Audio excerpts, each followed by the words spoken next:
거룩한 주일 예배드리는 여러분, 하나님께서 한 사람 한 사람에게 맞춤 은혜와 또 기쁨과 축복 주시기를 주의 이름으로 축원합니다. 서로 인사하십시오. 사랑합니다. 축복합니다. 이런 말들 잘 안 하게 되거든요. 일주일에 한 번이라도 와서 이 말을 해야 됩니다. 여기는 여러 경우의 사람들이 있습니다. 이민 와서 정착하신 분도 있고, 이민 정착을 꿈꾸는 분들도 있고, 자녀를 교육하기 오신 분도 있고, 아이들 공부를 열심히 목적으로 온 사람들도 있습니다. 워킹 홀리데이로 온 청년들도 있고, 어떤 경우가 되었든지 간에 하나님은 우리를 사랑하십니다. 그리고 우리를 도우십니다. 우리와 함께 하십니다. 여러분이 가는 모든 길에 하나님께서 때를 따라 길을 만들어 주시고, 길을 열어 주시고, 또 여러분의 기도에 응답하시는 축복이 있기를 주의 이름으로 축원합니다. 오늘 우리는 이 라합이라고 하는 여성에 대한 이야기를 해야하게 되는데, 이 여인이 보여준 이 믿음이 우리에게 영적으로 시사하는 바가, 그리고 실제 믿음 생활에서 던져주는 그 파장이 굉장히 큽니다. 믿음이라고 하는 것이 어떤 사람에게는 상관이 있을 수도 있고 상관이 없을 수도 있습니다. 어떤 사람은 믿음을 갖기 원하는 사람도 있고, 어떤 사람은 믿음이 부담스러운 사람도 있습니다. 어쨌든 여러분이 이 자리에 와 계신 것은 인정하든 안 하든 믿음이 있어서 와 계신 것입니다.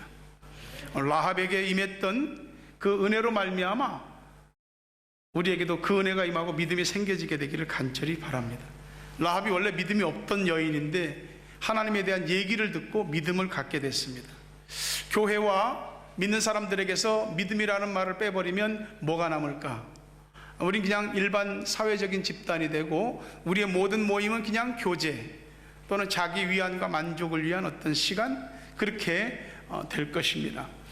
근데 주께서는 우리들에게 믿음을 주셔서 이 자리를 믿음이라고 하는 단어 하나 때문에 모든 것을 바꾸시고 있습니다.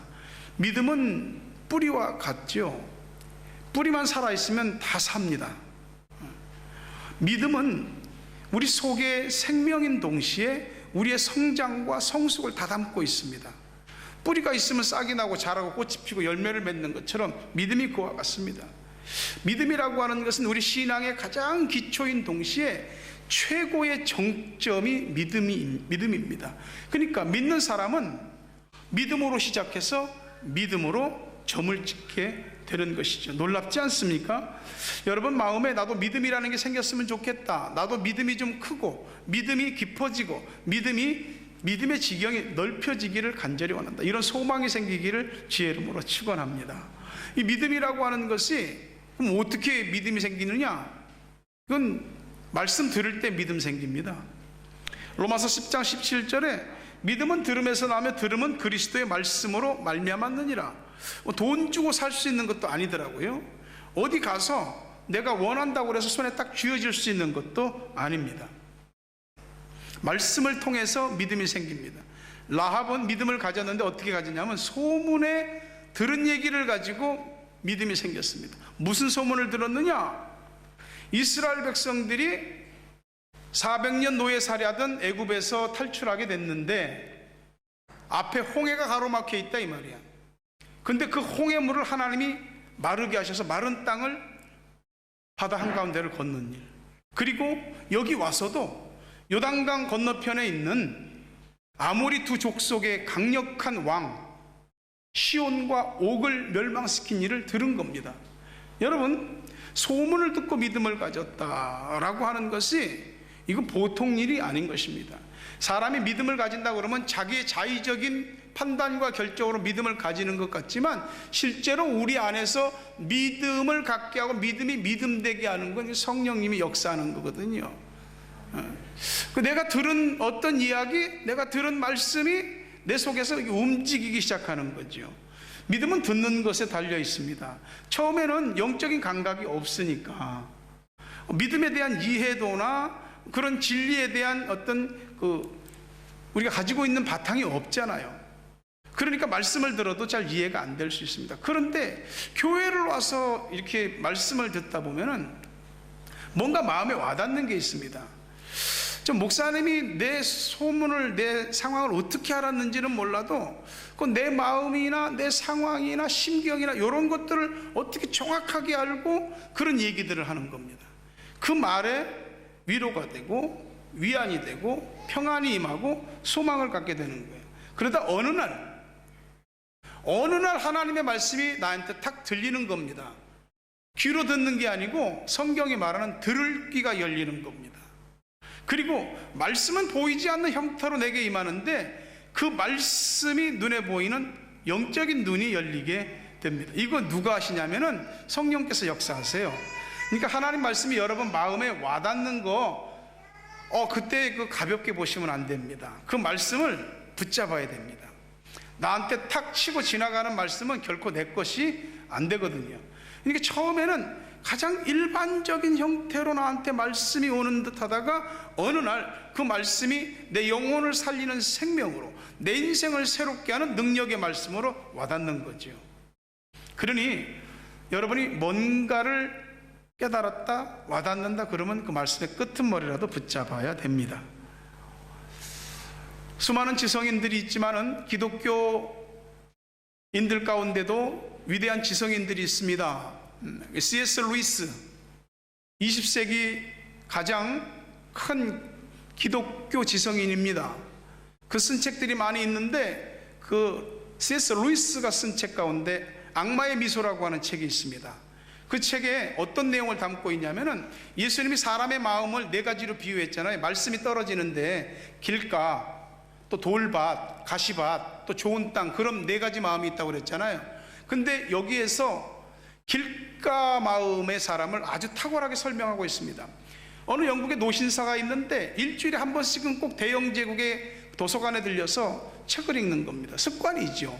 근데 그날은 이상하게도 그 신앙적인 책에 손이 가더라 이 말이에요. 그걸 읽고 있는데 하나님에 대한 얘기들이 나오면서 마음에 퀘스천 마크가 생기는 겁니다. 하나님이 진짜 계신가? 우주를 창조했고 우주를 다스리고 있을까? 맞는 얘기일까? 하면서 마음에 이렇게 자꾸 믿음이 시작되려고 하는 퀘스천 마크가 생기는데 악마가 속삭입니다. 점심시간이잖아. 밥 먹고 와서 읽어도 되잖아. 밥 먹으러 가야지 하고 밥 먹으러 갔는데 밥을 먹다 다시 또 생각이 나는 거예요. 그 하나님께서 우리 죄를 용서하시고 예수 안에서 새 사람 되게 하려고 예수를 보냈다고? 예수가 나를 위해서 내 죄를 대신해서 죽었다고? 예수를 믿으면 구원을 받는다고? 이런 의문점이 퀘스천 마크가 떠오르는데 마귀가 뭐라고 그러냐면 밥 먹을 때는 밥 먹는 거에 집중해야지 그러는 겁니다. 그러지. 그리고 또다시 밥을 다 먹고 생각이 또 떠오르려고 그러는데 집에 가면 할 일 있잖아. 집에 가서 미룬 일들 해야지 하고 다시 하나님에 대해서 떠오르는 생각들을 덮습니다.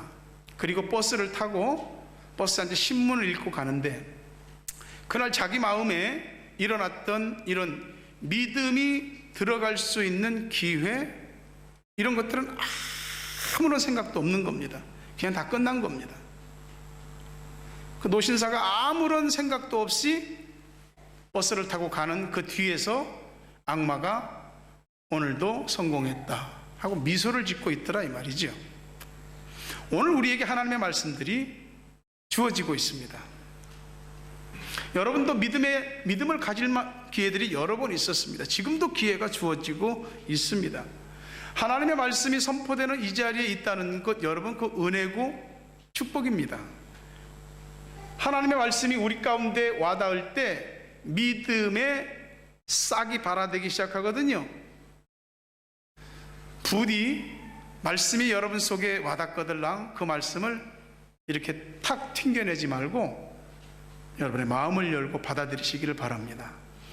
말씀 받아들인 사람들은 큰일 났습니다. 왜냐하면 하나님께서 그 말씀을 받아들인 사람은 이제 못 빠져나가게 합니다.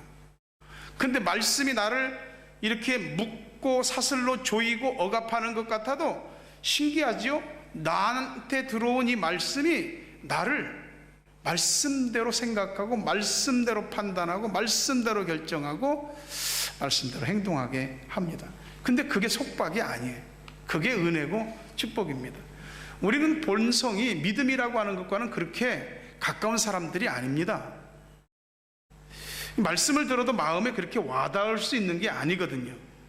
근데 말씀이 들었는데 믿어져. 마음에 와닿아. 어떤 단어 한마디가, 어떤 말 한마디가, 문장이 한 그 1, 2분 그 말씀들이 내 마음을 확 붙잡는 일들이 있습니다. 성령께서 역사하시는 겁니다. 그럼에도 불구하고 그 말씀이 내 안에 들어와서 안착해 뿌리를 내리는 일은 말이죠, 자기가 해야 되는 일입니다. 10절과 11절 말씀에 보니까 이는 너희가 애굽에서 나올 때 여호와께서 너희 앞에서 홍해물을 마르게 하신 일과 너희가 요단 저쪽에 있는 아모리 사람의 두 왕 시온과 옥에게 행한 일 곧 그들을 전멸시킨 일을 우리가 들었음이니라. 들었다고 말합니다.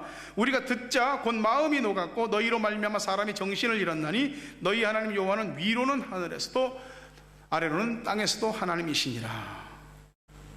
라합이 누가 와서 하나님에 대한 이야기를 전해준 것도 아니고 들려오는 소문에 하나님에 대한 얘기를 듣고 믿음을 가졌습니다. 이것이 은혜입니다. 사람이요, 기적을 봤다, 능력을 경험했다, 그래서 예수를 믿을 것 같습니까? 절대 그렇지 않습니다. 이스라엘 백성들이 얼마나 놀라운 기적을 봤어요. 400년 노예로 있다가 애굽에서 탈출할 때 하나님이 그냥 내보내줬냐고요?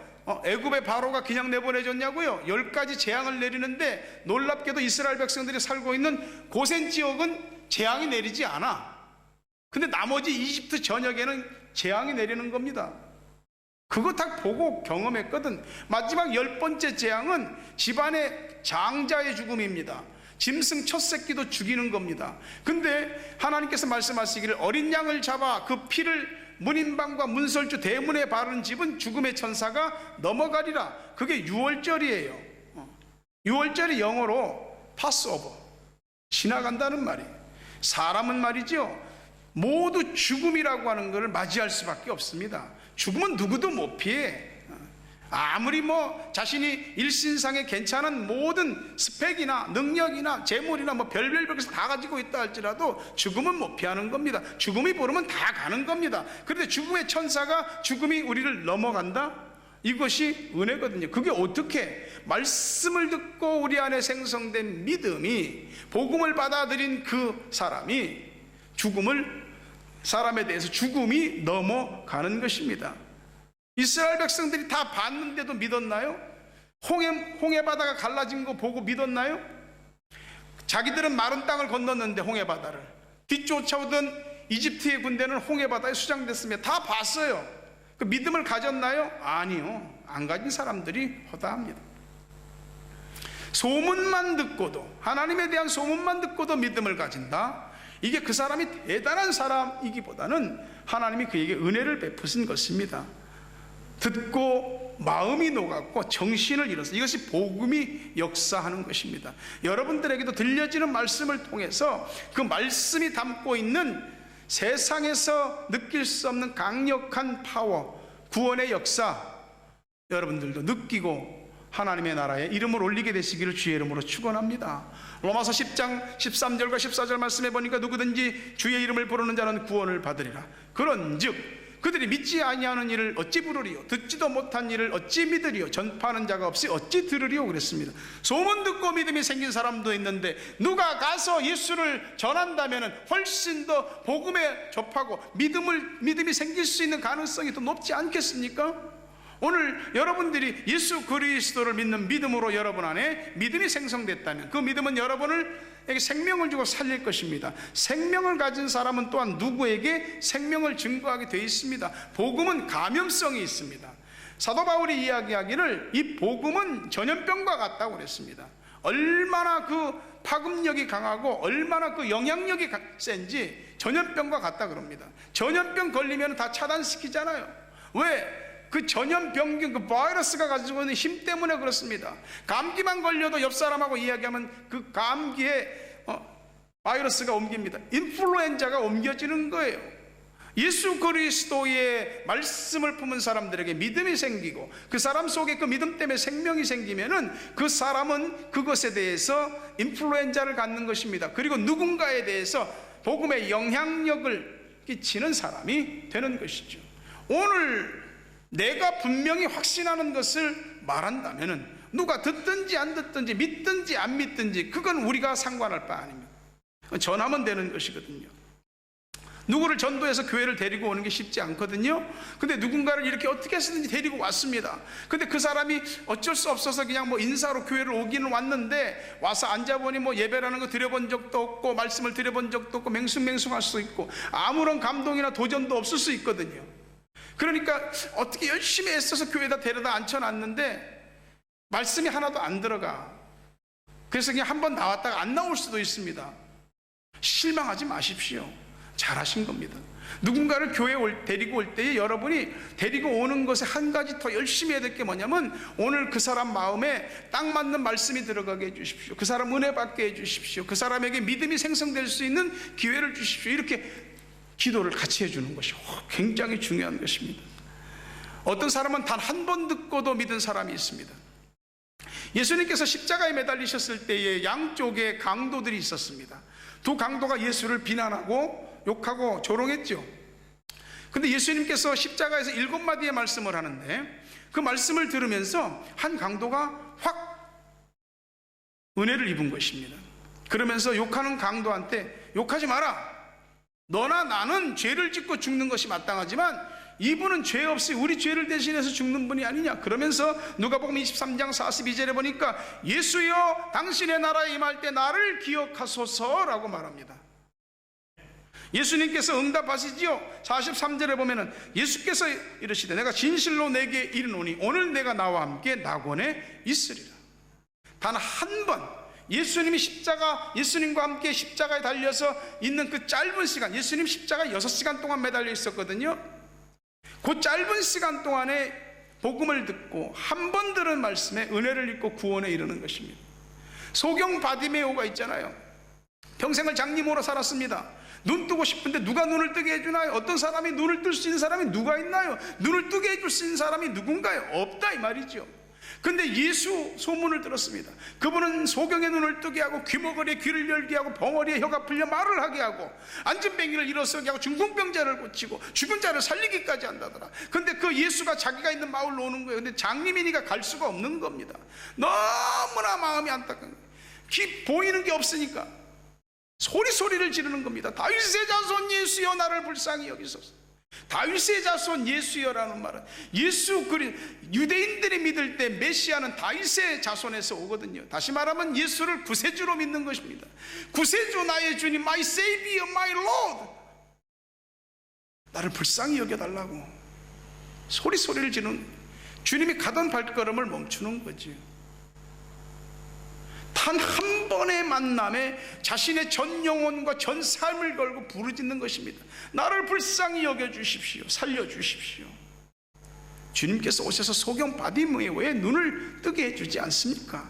사랑하는 여러분, 우리들에게 믿음을 가질 수 있는 기회들이 주어졌습니다. 지금도 주어지고 있지 않습니까?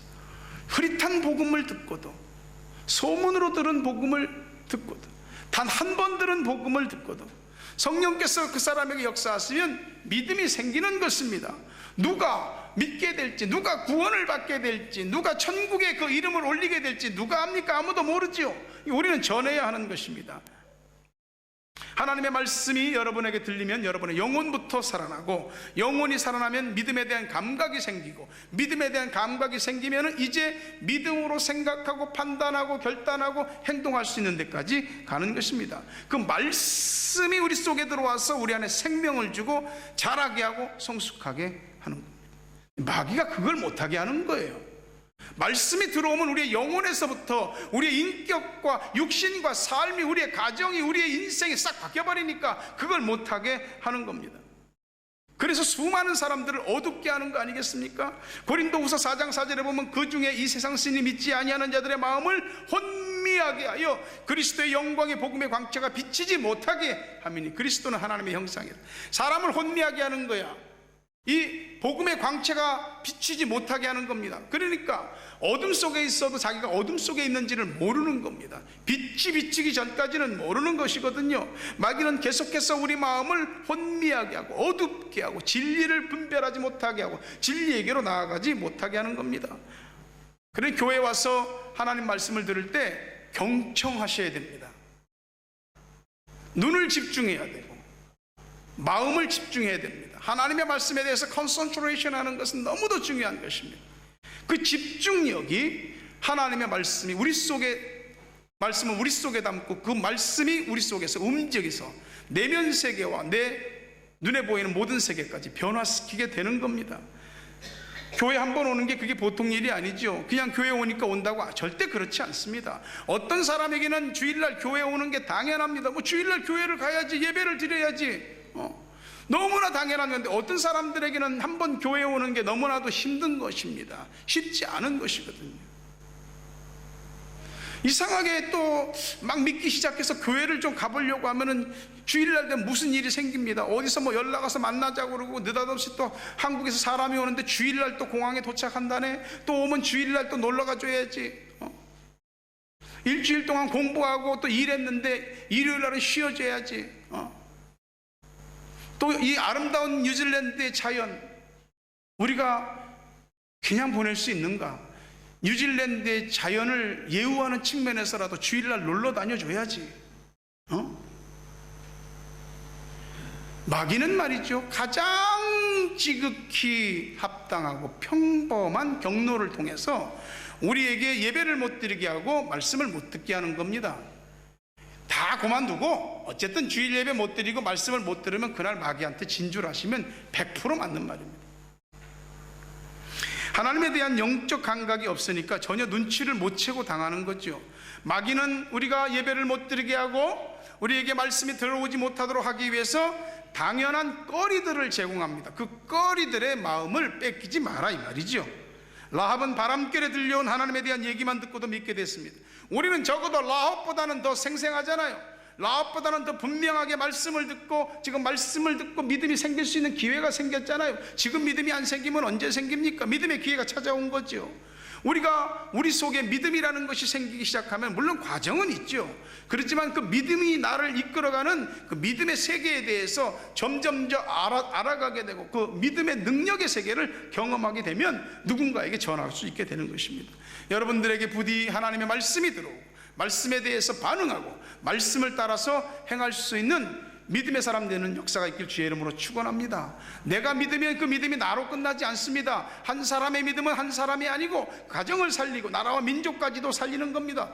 복음이 그만한 파급력을 가지고 있는 것이죠. 18절 말씀에 보면 우리가 이 땅에 들어올 때 우리를 달아내린 창문에 이 붉은 줄을 메고 내 부모와 형제와 내 아버지의 가족을 다 내 집에 모으라. 이 붉은 줄을, 여리고성은 멸망합니다. 이 세상은 멸망합니다. 영원하지 않습니다. 심판이 있습니다. 세상에 끝날이 있습니다. 우리가 살고 있는 지금 현 시대의 그 끝날을 확신하지 못하니까, 지금 내가 끝날을 경험하고 있지 않으니까 모르는 것 같지 끝날은 옵니다. 그 날에 붉은 줄이 내걸린 사람마다, 붉은 줄이 내걸린 집만 구원을 받게 될 것, 심판을 면하고 구원을 받게 될 것입니다. 사람이요, 자신의 삶으로 현실과 내세를 책임질 수 있을 것 같아도 그렇지 못합니다. 사람은 다 죽습니다. 죽는 이유는 딱 한 가지입니다. 죄입니다. 죄의 결과가, 죄의 삭시 죽음에 이르게 하는 것입니다. 누가 죽음을 누가 피합니까? 인물이 받쳐줘도, 아무리 많이 배웠어도, 재산이 있어도, 능력이 있어도, 누군가에게 자랑할 만한 엄청나게 많은 것들을 가지고 있어도 다 죽습니다.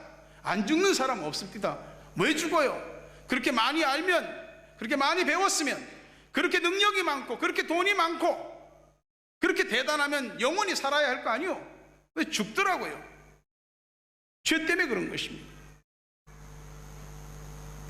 예수님께서 오셔서 십자가에서 우리의 죄 문제를 해결해 주셨어요. 그리고 부활하심으로 사망의 문제를 해결해 주셨어요. 예수 십자가와 부활을 믿는 사람은 죄와 사망을 극복하는 은혜를 입은 것입니다. 그것을 믿는 자들에게 주어지는 축복이 구원인 겁니다. 구원이라고 하니까 너무 쉽게 생각하는 거지. 10원보다도 작은 돈이니까. 아니요. 붉은 줄은 6월절의 어린 양 의미와 같습니다. 여러분, 오늘 여러분에게 예수 그리스도의 복음이 전파되고 여러분에게 붉은 줄이 주어지고 여러분의 집에 붉은 줄이 내걸리게 되길 주의 이름으로 축원합니다. 라합은 자기 가족, 형제, 아버지의 식구들 전부 다 구원했습니다. 절박한 거예요. 예수 아니면 소망이 없기 때문에. 누가 죽음 이유를 누가 책임을 집니까? 여호수아 6장 25절에 보니까 여호수아가 기생 라합과 그 아버지의 가족과 그에게 속한 모든 것을 살렸으므로 그가 오늘까지 이스라엘 중에 거주하였으니 이는 여호수아가 여리고를 정탐하려고 보낸 사자들을 숨겼습니다. 믿음을 가진 사람은 믿음을 가진 사람 혼자가 아니요, 여러분은 믿음을 가진 그 순간부터 그 집안의 말씀 지킴이, 또 말씀 전파자, 기도자, 선지자입니다. 오늘 우리가 그 라합입니다. 오늘 라합의 믿음을 가진 사람들마다 그 집안의 말씀 파수꾼, 그 집안의 기도 파수꾼, 그 집안을 구원에 이르게 하는 선지자, 믿음자가 되는 것입니다. 사도행전 4장 12절 말씀해 보니까 다른 이로서는 구원을 받을 수 없나니 천하 사람 중에 구원받을 만한 다른 이름을 우리에게 주신 일이 없다고 하셨습니다. 사도행전 16장 31절에 보니까 주 예수를 믿으라 그리하면 너와 내 집이 구원을 받으리라 하십니다. 사람이 어떻게 구원받는 겁니까? 예수 믿고 구원받는 겁니다. 구원을 갖다 돈 주고 살 것 같으면 누가 예수를 믿어? 구원을 갖다가 뭐 다른 것 가지고 대체할 수 있다면 뭐 예수를 믿어? 그럴 필요 없어요. 우리가 이 땅에서 예수를 믿고 구원에 이르는 것은 하나님의 큰 은혜입니다. 죽음 이후에 우리들에게 세컨 찬스가 있다고 한다면 예수 믿을 필요 없습니다. 우리나라 사람들 그 오래된 문화와 어떤 전례, 전승, 우리 민족 의식 속에 잘 깔려져 있는 그런 걸 바탕으로 영화에서 성공한 거, 그 1, 2편 모두 1000만 관객을 넘은 신과 함께 죽음 이후의 세계에 대해서 이야기하잖아요. 죽음 이후에서 말해갖고 어떻게 해서든지 이 땅으로 다시 환생하고. 여러분, 만약에 죽음 이후에 우리들에게 두 번째 기회가 있다고 한다면은 우리 예수님께서 하나님이신 그분이 사람의 몸을 입고 성육신해서 이 세상에 오실 필요도 없고, 우리를 위해서 우리 죄를 대신해서 십자가 죽으실 이유도 없고, 생명이신 그분이 죽어서 무덤에 장사될 일도 없는 겁니다. 만약에 죽음 이후에 세컨 찬스가 있다고 한다면은 우리는 전부 거짓말쟁이요, 사기꾼이요, 기독교는 거짓 종교요, 그 거짓 종교에 빠져있는 우리 모두는 어리석은 자들입니다. 이 세상에서만 가능한 겁니다. 믿음은 이 세상에서만 기회가 주어지는 것이고 그 믿음으로 모든 것이 결정되는 거예요. 현세에서 내세를 결정한다는 게 놀랍지 않습니까? 우리가 살아야 70이요 80이요 뭐 100세 시대라고 해야 뭐 얼마나 몇 사람이나 그렇게 살겠어요. 그런데 이 사람들이 이 유한한 삶을 이 세상에서 살면서 이 세상에서 믿음이라고 하는 것에 따라서 내세의 영원함이 결정된다 이 말이죠. 여러분이 어느 쪽에 시민권자로 살아야 되겠느냐 이 말이죠. 어떤 사람이 좀 교회 한번 가볼까? 교회는 재미가 없어. 그냥 다 거룩한 것 같고 경건한 것 같고 자기 분위기하고는 영 안 맞는 거야. 나는 교회 체질이 아니야. 가니까 그냥 따분하고 그냥 예배 시간에 졸음이 나오고 재미없어. 어떤 사람이 다른 세계를 소개하는 겁니다. 가보니까 그냥 먹고 마시고 그냥 마음대로 놀고 볼이 반짝반짝 돌아가고 난리가 났습니다. 여기 이거야말로 할렐루야구나. 막 놀았습니다. 당신 여기서 이렇게 즐거운 시간 보내는 거 우리만 믿고 따르면 영원히 주어집니다. 진짜요? 그 말을 믿고 따라 들어갔습니다. 그리고 정신없이 먹고 마시고 놀았습니다. 당신 죽어도 이 세계를 다 누릴 수 있어. 죽어서 가보니까 자기가 놀던 그 화려한 세계가 아니야. 이상해. 빛도 없고 뭐 엄청나게 뜨거운 불만 막 올라오고 여기 어디? 여기 지옥입니다. 처음에 얘기했던 거하고 다르잖아요. 왜 여기에요? 그거 반짝반짝하고 재밌던데 왜? 아, 그때야 관광 비자로 왔고 지금이야 영주권 받은 거 아니요? 다른 겁니다. 마귀가 지옥 영주권 받게 하려고 엄청나게 잡아당깁니다. 말씀 뺏어갑니다. 정신 바짝 차려야 됩니다. 감리교회 창시자인 존 웨슬리가 당시 형식적이고 종교적이고 또 세속적으로 변해가는 성공의 앵글리칸 처치죠. 그걸 보면서 탄식을 하는 겁니다. 이렇게 믿었어야 되겠는가? 하나님을 믿는다는 것이 껍데기만 가지고 있고 삶으로는 전혀 하나님을 믿는 게 없으니 이래서는 안 된다 하면서 애통하는 마음을 가지고 하나님, 제게 하나님을 향해서 영광 돌리고 생명 바칠 수 있는 사람 10사람만 주시면 영국을 깨우겠습니다. 그리고 그는 홀리 클럽을 만들었죠.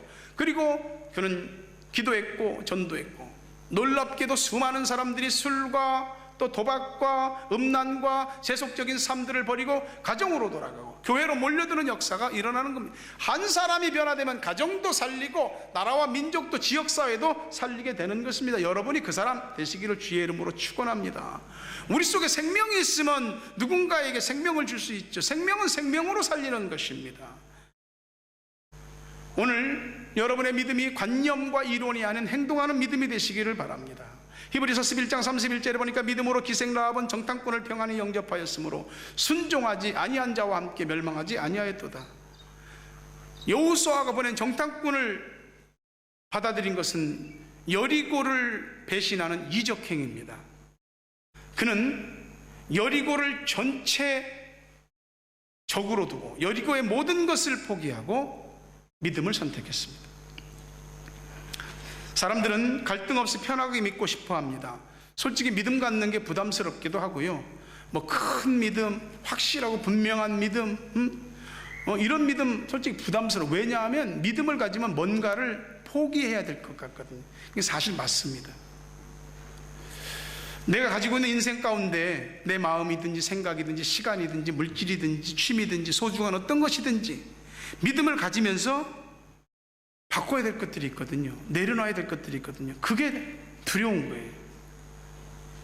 근데 믿음이 들어가면은요, 목숨까지도 거는 일이 일어납니다.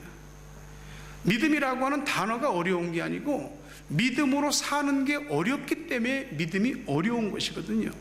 우리가 쉽게 믿는다라는 말은 좀 어폐가 있지만은 오늘날 많은 사람들이 가볍게 믿으려는 경향이 있다 이 말이죠. 부담 없이 믿으려고 하는 거죠. 믿음이 우리들에게 부담을 주는 것은 우리의 삶을 쪼그라뜨리고 우리 발에 족쇄를 채우고 날개를 꺾으려고 그러는 게 아니에요. 우리들에게 진정한 행복과 구원을 주시기 위해서 믿음을 갖게 하시는 거거든요. 라합은 생명 걸었습니다. 믿음을 가지면서 여리고성 전체를 등 돌렸습니다. 여러분이 믿음을 갖고 안 믿는 집안에서 혼자 믿음을 가졌다? 여러분, 그게 힘든 일입니다. 다 식구들 다 안 믿는데 나 혼자 믿음을 가졌다? 두려운 일입니다. 그들의 막강한 힘과 집안의 오래된 관습과 문화를 어떻게 이겨낼 수 있을까? 내가 할 수 있는 일도 아니고 싸워서 이길 수 있는 싸움도 아닙니다. 그런데 믿음이 들어가면 내 안에 들어온 믿음이 믿음 되게 성령께서 역사를 하십니다. 담대함을 주세요. 야고보서 2장 25절 26절 보니까 기생 라합이 사자들을 접대해 다른 길로 나가게 할 때 행함으로 의롭다 하심을 받은 것이 아니냐. 영혼 없는 몸이 죽은 것 같이 행함이 없는 믿음은 죽은 것이니라. 라합이 행함으로 의롭다 하심을 받았다 그럽니다.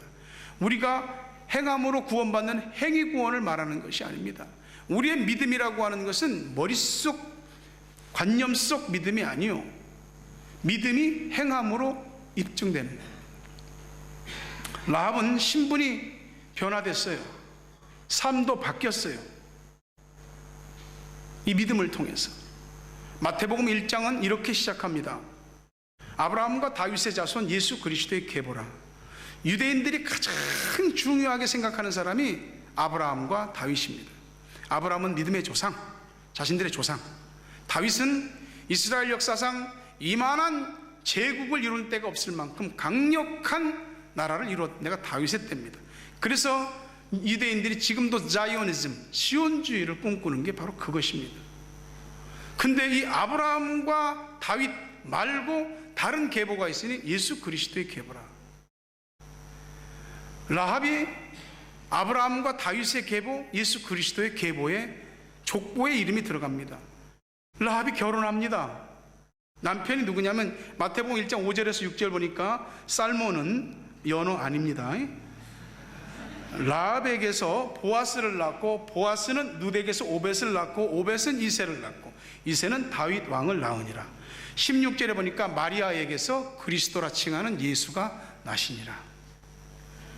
라합은 여리고성의 프로스티튜트, 매춘부입니다. 밑바닥 사람이었어요. 이 사람이 믿음으로 말미암아 신분이 바뀌었어요. 삶도 바뀌었어요. 위대한 하나님의 백성의 총회에 들어가게 되고 그리스도의 족보에 이름이 오르는 믿음의 조상이 되는 겁니다. 유대인들이 그렇게 위대하게 여기는 다윗 왕의 고조 할머니가 라합입니다. 누가 라합을 욕할 수 있으며 누가 라합을 부끄럽다 말할 수 있겠습니까? 우리가 믿음을 갖는 순간부터 우리의 신분은 바뀝니다. 천국 시민이 되고 하나님 자녀가 되고 우리는 상상할 수 없는 믿음이 열어주는 삶을 경험하게 될 것입니다. 그러니 말씀을 들을 때마다 허투루 듣지 말고 경청해서 들으십시오. 말씀을 잘 받아들일 때마다 대나무가 한마디씩 자라는 것처럼 여러분의 믿음이 한마디씩 자라는 축복이 있게 될 것입니다. 콩나물 시루에 물 주면 밑으로 물 다 빠지잖아요. 콩나물 자랍니다. 우리가 하나님의 말씀을 쭉 반복해서 들으면 믿음이 자랍니다. 들은 게 없는 것 같아도. 근데 우리 믿음이 자라는 게 눈에 보이나요? 안 보이잖아요. 영적인 것이니까. 근데 믿음이 자라는 게 뭘로 보이냐면 행함으로 보이는 겁니다. 저 사람의 행동을 보니까 믿음이 있구나, 믿음이 생겼구나, 믿음이 자랐구나, 믿음이 크구나, 강하구나, 깊구나, 이렇게 말할 수 있는 것입니다. 믿음이 생기고 자라고 그 믿음이 깊어지기 시작하면 예전에는 생각하지 못했던 방향들의 생각이 되어집니다. 예전에는 하지 못했던 일들을 해내게 됩니다. 어떤 사람이 나는 오랫동안 교회 다녔는데 믿음의 결과가 없다고 말한다면 그 사람은 믿음으로 결단하고 믿음으로 행동하는 일들을 하지 않았기 때문에 그렇습니다. 자신에게 믿음이 있다면 믿음을 선포하셔야 됩니다. 자신의 가정에 또 사람들에게, 물론 지혜를 따라서 해야 되겠죠. 선포해야 됩니다. 속으로 100번 마음 먹는 것보다 한 번 선포하는 것이 훨씬 더 능력이 있습니다. 지금은 은혜 받을 만한 때, 구원의 날입니다. 여러분에게 하나님의 말씀이 선포되고 있고 여러분은 지금 말씀을 듣고 있습니다. 이 자리에 있다는 것, 이것이 은혜고 축복이 아니겠습니까? 여러분은 복받은 사람들입니다. 옆 사람에게도 이야기해 주십시오. 당신은 복받은 사람입니다. 진짜로 예수 믿는 거 복받은 거예요. 말씀을 듣고 말씀이 들려지는 거 복받은 겁니다. 여러분 속에 믿음이 생겨지기를 축복합니다. 믿음이 자라고 믿음이 깊어지고 강건해지게 되길 축복합니다. 여러분의 믿음으로 자신이 살고 가족을 살리고 지역사회와 또 민족을 살릴 수 있는 세계 열방을 향해서 생명의 복음을 나타낼 수 있는 여러분 되시기를 바랍니다.